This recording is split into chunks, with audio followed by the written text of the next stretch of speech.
It's an interesting time for business. Tariff and trade policies are dynamic, supply chains are squeezed, and cash flow, it's tighter than ever. If your business can't adapt in real time, you are in a little bit of hurt. So how do you get full visibility and adapt in real time? Over 42,000 businesses trust NetSuite by Oracle, your AI-powered business management suite. It brings accounting, financial management, inventory, and HR all under one roof. NetSuite is the #1 cloud ERP for a reason. It's your single source of truth, giving you the data and control you need to move quickly. Real-time forecasting helps you move into the future with confidence, and with AI built in, you can automate the busy work and focus on strategy. NetSuite helps you see what's stuck, what it's costing you, and how to pivot fast. If I were running a business with a lot of moving parts, I'd use NetSuite for full control over everything. Tame the chaos with NetSuite. If your revenues are at least in the 7 figures, download the free ebook, Navigating Global Trade, 3 Insights for Leaders at netsuite.com/SPI. That's netsuite.com/SPI. Congrats, your business is doing great. All your hard work is paying off, but you need help like now, and you have to hire fast. How can you hire amazing candidates quickly? Easy, just use Indeed. When it comes to hiring, Indeed is all you need. Stop struggling to get your job post seen on other job sites. Indeed sponsored jobs help you stand out and hire fast. And with sponsored jobs, your posts jump to the top of the page for your relevant candidates so you can reach people you want faster. And it makes a huge difference. According to Indeed data, sponsored jobs posted directly on Indeed have 45% more applications than non-sponsored jobs. One of the things I love most about Indeed is that it has one of the largest databases of job seekers, giving employers access to a wide range of candidates. And with job alerts, I get notified when new candidates apply. And with Indeed sponsored jobs, there's no monthly subscriptions, no long-term contracts, and you only pay for results. So how fast? Well, in the minute that I've been talking to you, 23 hires were made on Indeed, according to Indeed data worldwide. There's no need to wait any longer. Speed up your hiring right now with Indeed. And listeners of this show will get a $75 sponsored job credit to get your jobs more visibility at Indeed.com/smartpassive. Just go to Indeed.com/smartpassive right now and support our show by saying you heard about Indeed on this podcast. Indeed.com/smartpassive. Terms and conditions apply. Hiring, Indeed, is all you need. The perfect product launch. It's the goal for every brand marketer. High heat, fast sellout, and fans posting recipes like trophies. What do Sydney Sweeney's soap drop, Taylor Swift's tickets, and your next launch have in common? Well, they're not bought, they're bragged about. Fanfare turns your drop into a moment. Fanfare cues real fans, blocks bots, and builds launch experiences worth screenshotting. Want hype without the heartbreak? Get Fanfare's 5-step hype drop playbook with our proven success formula and make your next launch unforgettable at fanfare.io/playbook. Again, fanfare.io/playbook. Welcome to the Smart Passive Income Podcast, where it's all about working hard now so you can sit back and reap the benefits later. And now your host. His home office has the most individual items out of every room in the house put together. Pat Flynn. So I've made a ton of mistakes. In fact, we could talk for 7 to 8 hours about just all the mistakes that I've ever made in my business. But today we're only going to talk for about 15, maybe 20 minutes about 5 big mistakes, my top 5 mistakes that I've made since starting my entrepreneurial career, which happened in 2008. I'm not going to talk about the small little stumbling blocks like, using the wrong software or other things like that. I still continue to make mistakes. I've hired the wrong people before. I have fired the wrong people before, and things like that happen all the time. But these are the 5 biggest things. And the reason I'm talking about this is, again, welcome to our follow-up Friday episodes. Our last episode with Los Silva from Ecom Powerhouse in episode 523 was about the big mistakes that entrepreneurs make. And while we're discussing that and through his lens, I couldn't help but just write so many things down that I made mistakes with that I wanted to share with you today. So we're just going to get started. My first biggest mistake, and this is more tactical. We're going to start more tactical and then go more headspace, right? So the first big mistake I made in business, this is the big one, is I didn't believe an email list was important. An email list, now looking back, I realize this was a huge mistake because having an email list is one of the most important things that you can have. It's a huge asset. And especially today, if you're listening to this and you have a YouTube channel or you have a Instagram following or a TikTok following, it doesn't matter. You have to realize that you are building your business off of somebody else's sandbox. You are building followers within somebody else's platform. And at any moment's notice, and we've seen this before, I have a lot of friends who built businesses on Amazon, and then Amazon overnight, boom, commissions got cut from 8% to 1% overnight, almost without warning. People who had built businesses on MySpace, done, right? Gone. people who were on Vine struggling because Vine was dead, and then Instagram Reels came around, or Instagram video, and they were scrambling to figure things out. And so at any moment's notice, this following that you're building could be inaccessible. And that's happened to me actually on Facebook. My Facebook fan page, back when I started, Facebook fan pages were like the thing to build. You build a landing page there, you build a following there, everybody's seeing every single message. And then Facebook was like, you know what? Even though they are following you, we don't want everybody to see your messages. We're going to use this algorithm to see if people want to respond to your stuff or not. And I had 150K followers on there, and it basically became obsolete within a couple months. And now it's just like a yellow pages, right? Facebook fan pages. Facebook groups are where it's at now, or even bringing people into your own community. All that to be said, you need to build an email list, because when you have an email list, you have business insurance, you have security, the realization that no matter what happens out there in social media, no matter what happens with your followers on somebody else's playground, you are going to have the ability to take your group of people who you've gotten on your email list because they want to hear from you. They're fans of yours. They know that you have value to provide to them. You'll be able to take them anywhere. The other thing, and this was like a duh moment now that I'm thinking about it, with my first business, which was helping people pass an architectural exam, I didn't build an email list. And when I had a product to sell, even though I had thousands of people visiting my website and I didn't believe in an email list, when I finally had a product, the only people that knew that product existed were the people who visited my website that day. If only I had built an email list of people who were interested, and I could have provided some free practice exams or free question examples or something, free study tips or whatever, just to bring people in. And then my guide would have come out. I would have made so much more money, and have been able to help a lot more people too. So don't make the same mistake as me. Build your email list, right? And there's a lot of resources on the YouTube channel, Smart Passive Income, to do that.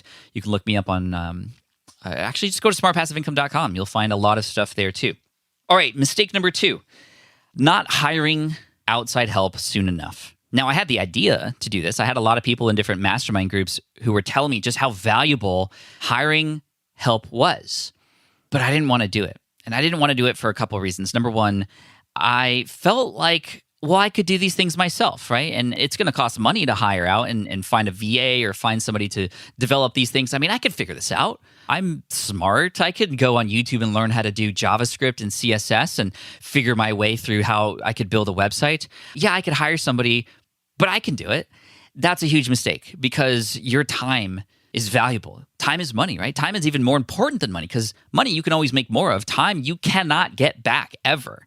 And it took a lot of convincing, and I want to give credit to my buddy Chris Ducker, who finally got me excited about this, because he said, you know what, start small and start with the biggest pain points you have. What are some things that you wish you could just get rid of every single day that, okay, you're going to have to let go of, but it's going to mean so much more net positive on the other side, right? So in 2011, 2012, I finally started experimenting with hiring people in the Philippines, actually, virtual assistants, thanks to Chris Ducker's help through his company, Virtual Staff Finder, to find people to help me with some day-to-day stuff, with some development-related things. And that was amazing, especially, this is going to sound crazy, but I hired a web developer in the Philippines for 40 hours a week for $700 a month.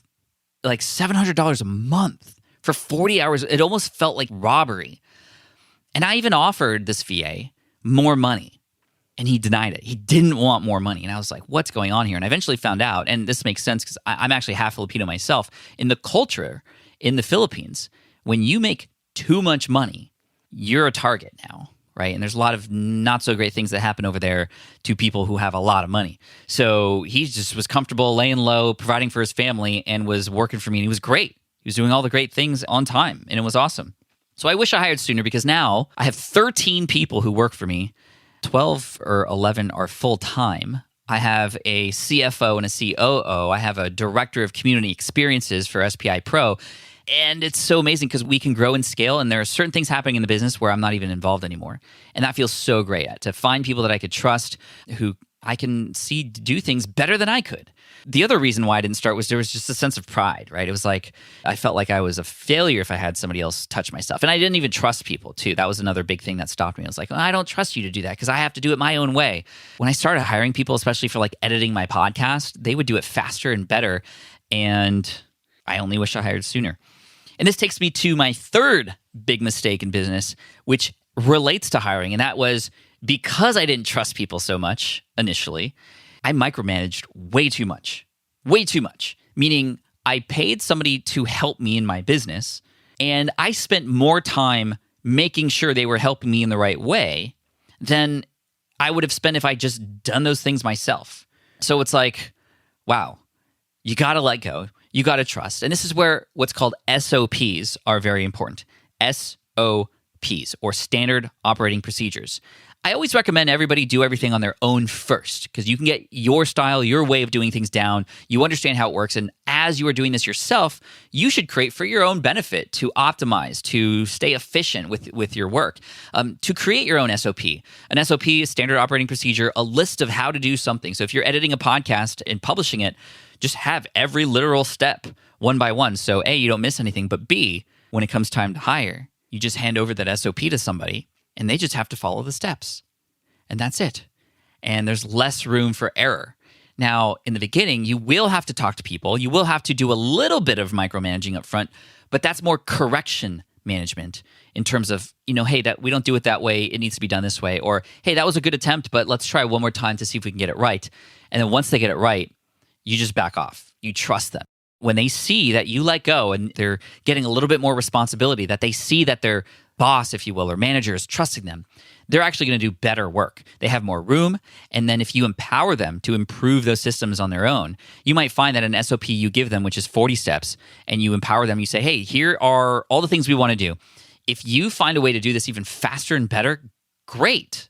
Go and find that and do it. And when you empower a person to figure that out that way, and they find a way to cut 40 steps down to 30, saving all of you time and resources that they can now use to something else, I mean, they're going to feel proud, and you can reward them and whatnot. So I wish I didn't spend so much time micromanaging because I just didn't trust people. You have to let go to grow, right? You have to let go to grow. Mistake number 4 is my messy handwriting, because I'm literally looking at my Post-it note right here and I cannot read what I'm saying. It looks like camping. Camping was not a mistake. I haven't camped very much. So I'm going to go to number 5 and see if I know what it is now. I'm actually streaming this live on Instagram. I haven't gone BTS in a while, behind the scenes. So everybody on Instagram live right now, what's up? Welcome in. We're just going to keep this in because it's raw right now. And I'm not perfect, right? This is an episode about mistakes. And hey, we're going to roll with it. So number 4 is playing the comparison game. Hugely, hugely distracting, hugely, hugely deflating, and definitely something you shouldn't do, with one exception. Now, what do I mean by the comparison game? This means you're paying attention to somebody else in your space. Maybe they recently launched a blog and you have launched yours a couple of years ago, and they get all this notoriety and success. And you go, wow, why them and not me? I've been working even harder. This person just got lucky, and maybe I'm not cut out for this. Maybe I'm not the right person. Or your friend who is in business as well launches a product and they make 6 figures. And your biggest launch wasn't even close to that. And you go, oh, man, if only I had your team, if only I had those resources, if only I had a better audience, if only I had a better email list, blah, blah, blah, blah, blah. We as human beings like to find reasons for things, right? So when you play the comparison game and you see somebody else out there who's doing something bigger, better, faster, whatever the case may be, more profitable, we just are programmed to go, well, there must be a reason. Oftentimes that reason is self-deprecating. That reason is self-doubt. That reason is now going to turn into procrastination. It's going to turn into us not bringing enough energy into the next launch that we do. It's going to downward spiral. We have to have a careful balance between who we follow, what we see, and what that means. And you have to realize that when somebody does something great, number 1, try to flip the script and go, wow, that was amazing. That is possible. They did it. That proves that this is possible. That's number 1. Number 2, reach out to them and congratulate them. Like, be a part of that story and see if you can learn from them. What did you do that worked really well? And this is why mastermind groups are absolutely key. And then number 3, you have to remember that they are them and you are you. And when you realize that you are on completely different timelines, that they have a certain set of experiences that have led up to that point, a certain set of education, a certain set of circumstances, a certain set of relationships, and you have a completely different path. And yes, you are in the same moment of time right now, but when you compare your timeline to somebody else's timeline and all the different variables and functions that were a part of that, it's obvious that these are two completely different things that we're comparing, but we don't see that because we see the two things that are similar. They have a course, I have a course, theirs is better than mine, they get more customers, I'm not making as much money, I'm struggling, something must be wrong. The one exception to all this is the comparison game that you need to play versus yourself. Chris Ducker in the house, by the way. What's up, Chris? Again, we're streaming this live on Instagram while I'm recording and doing some behind the scenes here. Welcome. The one exception to playing the comparison game, and the only comparison game that you should play, is you versus you. You today versus you last week. You today versus you last month. You today versus you last year. You today versus you 5 years ago. How are you bettering yourself? How are you making improvements?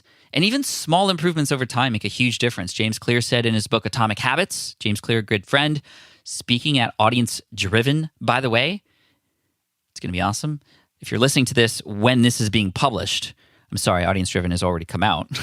But check it out, audiencedriven.co. That's our first event, and it would have already been done by the time everybody's listening to this, except for you who are live on Instagram right now, at Pat Flynn, getting the behind the scenes. James says 1% atomic improvements compound over time. You get exponential growth. So that's why when I do a second launch, I go, okay, what did we do great the first time that we might be able to do even better? What worked so we can try that again and optimize? What didn't work last time so we don't do that again? And what can we potentially experiment with so we can try to make some improvements in things that maybe we didn't even think about before? So compare yourself to yourself, right? And finally, the fifth and final big mistake that I made in my entrepreneurial journey. How do I say this?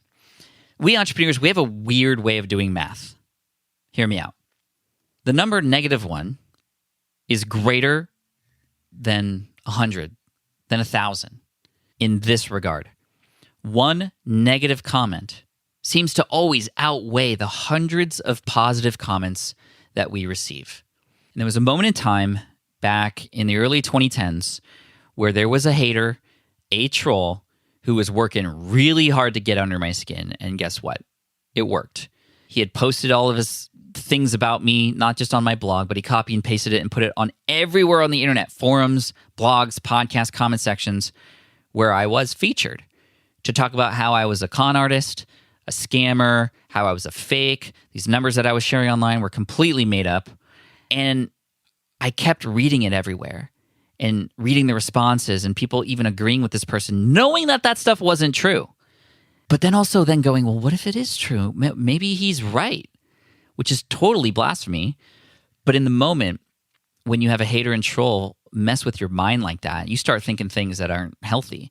And I was feeling very, very, very, very in a deep, deep, dark hole at that point where I quit. I stopped creating content for a whole month and I put myself in a hole. One person had that effect on me. And it wasn't until, and a big shout out to Derek Halpern from Social Triggers, who said to me, Pat, every second you're wasting on this hater is a second you're taking away from the hundreds of people who, A, have already told you that they enjoy and value what you do, and B, who need you. You are letting them down. And Derek from New York, he's just very straightforward like that, very loud, straightforward like that. So I heard him, and he was right. Every second that I was thinking about and wasting on this hater was a second that I was taking away from people who enjoyed my stuff. And that's the weird entrepreneurial math we have. I think that's just people math, is it not? That's just people math. We hear one negative comment and it completely outweighs all the good stuff that we hear, right? And so I learned eventually that hurt people hurt people. People who are hurt out there tend to hurt others. And when you receive hurt from some person, it can be okay to go, wow, there must be something going on in that person's life. I hope they're okay. And that's the position I take now. I try to have empathy for that person because that person wouldn't say that if things were good. I eventually reached out to this person. Many of you have probably heard this story before, but I eventually, calmed down, got back on the saddle, and rode my way to success. But on the way, I reached back out to this person. I asked him, well, why did you do that? That was really hurtful. Don't do that because you can hurt others too. And he said, well, I thought it was just an easy way to get traffic to my website. What? I was just disgusted at that point. I was like, if you had reached out and said, Pat, I need some help. I've been trying really hard to build this business and I need to know how to get more traffic to my website, I would have helped him. That's what I told him. I said, you could have asked me for help and I would have genuinely helped you do that. And now I don't want to have anything to do with you ever.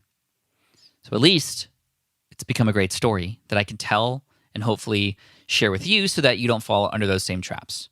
So we talked about 5 things, 5 big mistakes that I have made as a business owner. Mistake number 1, not starting an email list soon enough.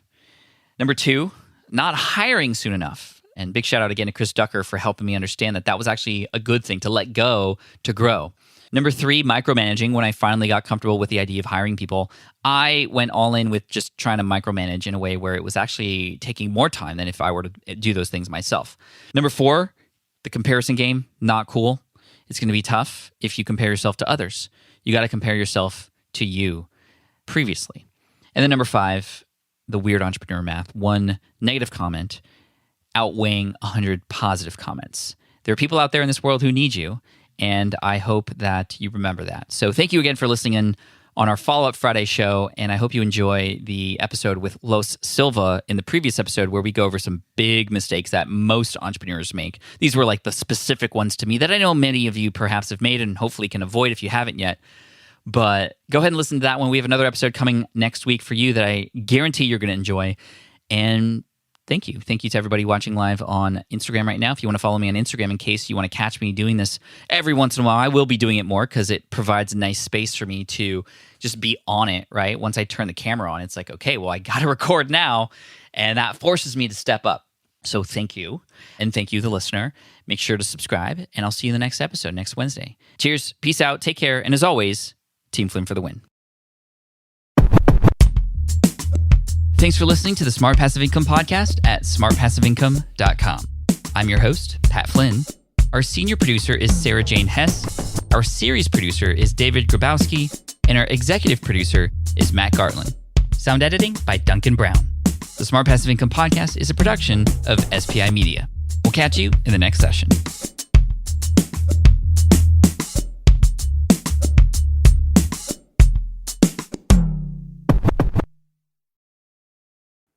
Have you dreamt about being your own boss, but still haven't made the first steps to making that dream a reality? Well, I get that. Starting a business can feel super overwhelming with legal forms, paperwork, finances. It's a lot. And that's why I'm excited to tell you about Taylor Brands. Taylor is a complete business builder designed to make launching your business simple and stress-free. You can register your LLC in just minutes, keeping your personal assets and the business assets separate from day one. From there, you get access to everything you need to get off the ground. Legal documents, licenses and permits, invoicing and bookkeeping tools, and even a 100-day business coaching program, all designed to help you hit the ground running. You'll also get a free, personalized business plan, branding tools, and so much more. And of course, listeners of this show get an exclusive 35% discount to get started. All you have to do is head to taylorbrands.com/SPI. That's TAILORBRANDS.com/SPI. Stop dreaming, start building with Taylor Brands. I get it. You want to grow your business, but selling at scale feels overwhelming. You're drowning in complicated funnels, creating different lead magnets, or constantly posting on social media. And that gets exhausting fast, especially when you're trying to sell to hundreds or thousands of people. But what if you could sell at scale with a simple, powerful quiz? A score app quiz or assessment asks your audience key questions and gives them instant personalized results based on their answers. Your audience gets to know where they are now and shows them the steps they need to hit their goals. You can set up a quiz in minutes using Score App's templates and have a powerful lead magnet that'll do the selling for you. The best part is your audience actually wants to take this quiz, and you build huge amounts of trust before you even make a single offer. No hard sales, no chasing leads, just value at scale. Get 50% off the first 3 months using the discount code SPI. Just head to scoreapp.com/SPI. Again, that's scoreapp.com/SPI.